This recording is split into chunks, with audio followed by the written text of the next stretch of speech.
Vamos a hablar de los interruptores magnetotérmicos, qué son y para qué sirven. ¿Para qué se utilizan? Pues se utilizan para protegernos de sobrecargas y cortocircuitos que pueden derivar en incendios o en averiar algún equipo que podamos tener conectado. ¿Qué ventajas tiene el magnetotérmico versus fusible? Bueno, la ventaja del magnetotérmico es, en primer lugar, que es muy fácil de reconectar una vez que se ha disparado. Solo hay que volver a subir su interruptor y, bueno, es muy cómodo de trabajar con él.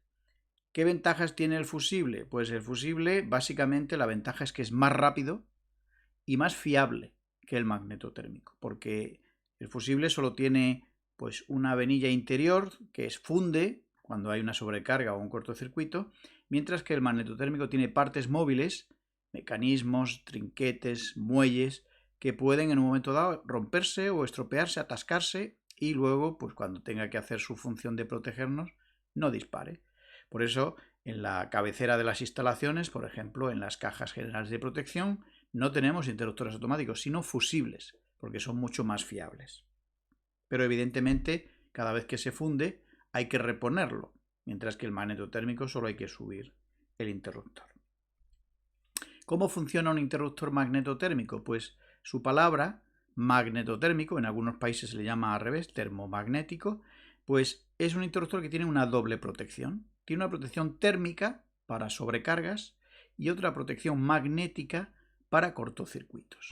Aquí tenemos en el dibujo más o menos cómo es un magnetotérmico por dentro.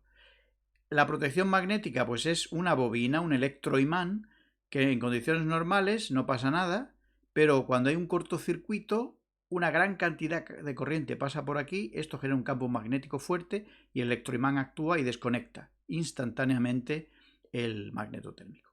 Y luego la protección térmica, pues tiene aquí un bimetal, que en condiciones normales no pasa nada, pero cuando empieza a sobrecargarse, empieza a calentarse, al calentarse, como es un bimetal, se curva, se deforma y desconecta el magnetotérmico. Para entender un poquito el funcionamiento, aquí tenemos un esquemita de cómo es un magnetotérmico por dentro. En condiciones normales, entra la corriente, atraviesa el electroimán, el bimetal, no pasa nada, y sale. ¿Qué ocurre cuando la corriente aumenta y se sobrecarga? Pues entonces en la bobina no ocurre nada, pero el bimetal empieza a calentarse hasta que llega un momento en que desconecta el magnetotérmico. Por otro lado, la protección magnética, bueno, en condiciones normales no ocurre nada, sale y entra la corriente, pero si hay un cortocircuito, una gran cantidad de corriente pasa por aquí. ¿Qué ocurre entonces? Que se genera una tensión en este electroimán y entonces actúa desconectando el magnetotérmico.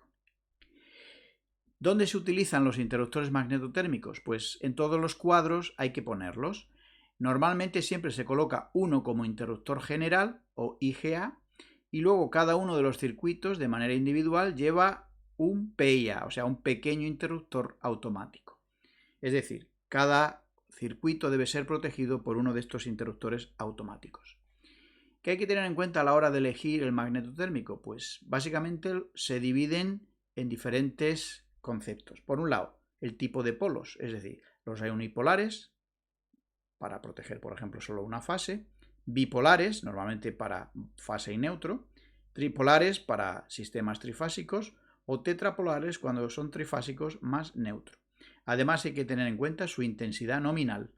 Normalmente las que más vamos a trabajar en viviendas y en locales son entre 10 y 25 amperios. 10 amperios para alumbrado, 16 para tomas de corriente, 20 por ejemplo en las viviendas para lavadora, lavavajillas, etc. y 25 para cocina. Luego a nivel industrial evidentemente estos valores se disparan mucho. Otro factor que tenemos que tener en cuenta son las curvas de disparo. No todos los magnetotérmicos disparan igual de rápido. Hay unos que son instantáneos y otros tienen un retardo. Pues para esto hay que ver en su tabla, ¿no?, según el modelo que hayamos elegido, cuál es la curva de disparo. Esto es importante para una buena selectividad. ¿Qué es la selectividad? Si recordamos, cuando montamos más de un magnetotérmico en serie, por decirlo así, ¿qué queremos? Por ejemplo, si se produce el cortocircuito aquí, o la sobrecarga, no queremos que se dispare este y este, porque si se dispara este, queda toda la instalación sin servicio. Queremos que solo se desconecte aquel circuito que se vea afectado. Pues para esto es la selectividad. Evidentemente tenemos que poner magnetotérmicos instantáneos en los puntos más cercanos a donde se conectan los diferentes dispositivos, y el que hace de interruptor general tiene que tener siempre un retardo y ser más lento para disparar. Luego, otros interruptores magnetotérmicos que nos podemos encontrar, pues los que son llevan un motorcito incorporado y se reconectan de nuevo. Es decir, si se dispara, el motorcito vuelve a intentar reconectarlo. Si es un cortocircuito, evidentemente se volverá a disparar y no habrá manera de conectarlo. Pero imaginaros que ha sido una sobrecarga y ahora ya se ha enfriado un poquito el circuito, pues se reconecta y se quedará. Obviamente, si la sobrecarga persiste, de nuevo al ratito volverá a disparar. Y luego, pues a nivel industrial ya tenemos montones de modelos que soportan intensidades nominales muy elevadas. Pues nada, espero que os haya gustado este vídeo. Os invito a ver en mi canal otro vídeo que se titula Protecciones eléctricas, donde explico algunos detalles más sobre los magnetotérmicos y otros interruptores automáticos de protección.